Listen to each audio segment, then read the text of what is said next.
everyone, it's all welcome back to my channel. I hope you're all having a lovely day. Today is going to be a full swatch of my KIKO Milano Smart Fusion lipsticks. I also have a limited edition rose gold one. I have 8 of these in total, so in this video you will be seeing me do arm swatches and then doing an in-depth voiceover demonstration of what it looks like on my lips compared to what it might look like on the skin.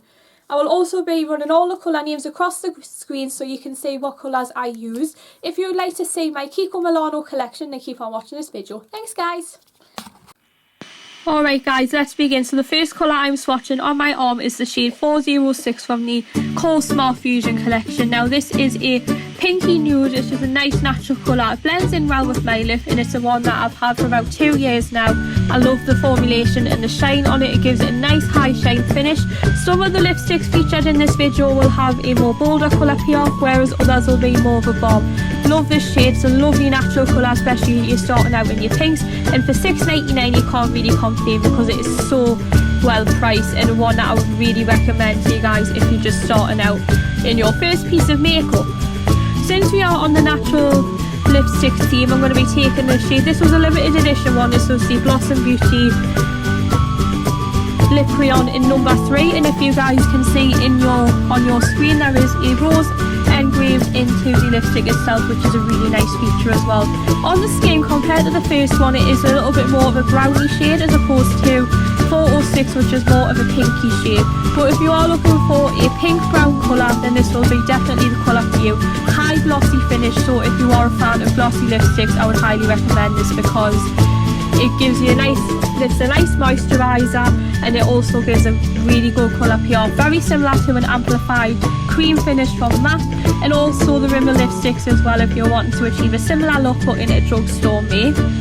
I'll bring the rose in a little bit closer so you can see. I just think it's a nice personal touch that KIKO have done for their spring collection. Don't know what on earth was going on there. So the next one I am swatching for you guys, this is the colour 407. This is very red toned now, so as you can see on my skin it is a very deep pink, whereas on my lips it's definitely got more of a red undertone to it. Another high shine finish, which is great.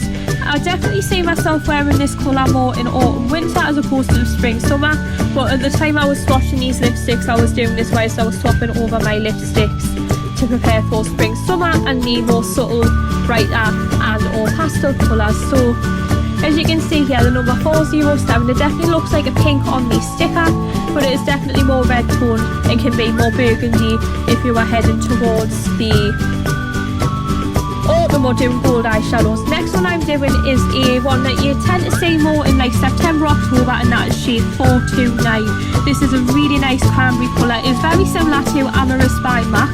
This is more of a balmier shade compared to the rest of them, but it is a great one if you're thinking of starting in your purples. Not too deep a purple. And then what I'm going to be doing is I'm going to be comparing this on my hand. I'm applying 2 coats to this so you can see the full colour payoff, but you can also apply further coats if you want it to be more of a deeper purple.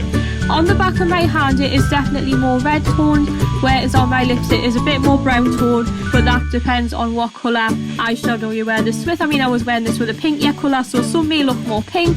If you are wearing gold, it may look more brown toned, very similar to Heather Shimmer. Now we are moving back into the lighter nudes, and this is possibly one of the lighter nudes, and this is the shade 457. Another balmy finish, and I wouldn't recommend wearing this alone because it is very pale. I would recommend you wear this with a lip liner. The lip liner that I pair this with often is the Creamy Comfort one in number 23, because if you wear this alone it's very resemblant of the whole concealer lipstick, and it just in pictures it makes it look like your mouth has disappeared. So even when I'm bringing you guys closer, it does have a slight milk chocolate undertone, but if it's worn alone you can fairly see because it is so pale. So I would recommend you wear it with something else before you apply it as a lipstick. Straight on top of that, because we are in the similar colour range I should say, I wasn't sure what we're to do, is the shade 408. Now this is a really nice rose colour, great for this time of year because it is a difference between, I think it's between a coral pink and a orangey colour, very similar to my Charlotte Tilbury Portella Cover one, but is a little bit paler. Another balm one, so this will be great if you're just starting out in lipsticks but you're a little bit cautious on what you want to use as a lipstick. Couldn't recommend that enough. It really brings back my teenage years when I see these sort of colours. Now then, my penultimate lipstick is, we're starting to look more into the adventurous ones. Now in the tube this looks very, very orange, but it isn't too bad at all, because on my skin it is a very subtle payoff, and this is the shade 40411. Applying this, it is more of a balm finish as opposed to a high pigment finish, which is great because in the tube it looks very, very bright orange, so it might look a little bit scary, but fear not. As you can see, as I'm demonstrating on my lips, it is coming back as a similar to the KIKO creamy lip gloss sticks that I've got in the Clinique chubby sticks. So this will be a great colour if you're just starting out with oranges, or if you're wanting to achieve a tangerine colour without it looking too much.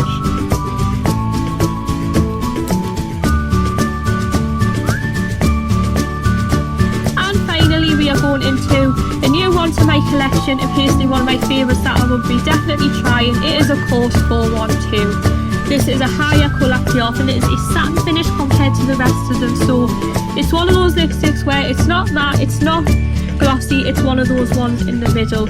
Now I would say to you guys that this is a very intense colour, so I'll definitely be sparingly with this one and using lip liner and or go over with it a brush before going over with the actual lipstick. So as you can see on my top lip, I'm really making sure to take it into the corners, because it is one of them ones where it will be too obvious if you were to miss any areas of your lip, and then I would need to move it around to make sure that both of my lips are fully covered.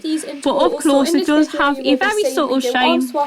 I would say this is one of my, I haven't used this very much, so I would definitely give it more of a shot this season. And there you go, that is my full KIKO lipstick collection. So you can see what colours I use. If you would like to see my KIKO Milano collection, then keep on watching this video. Thanks guys.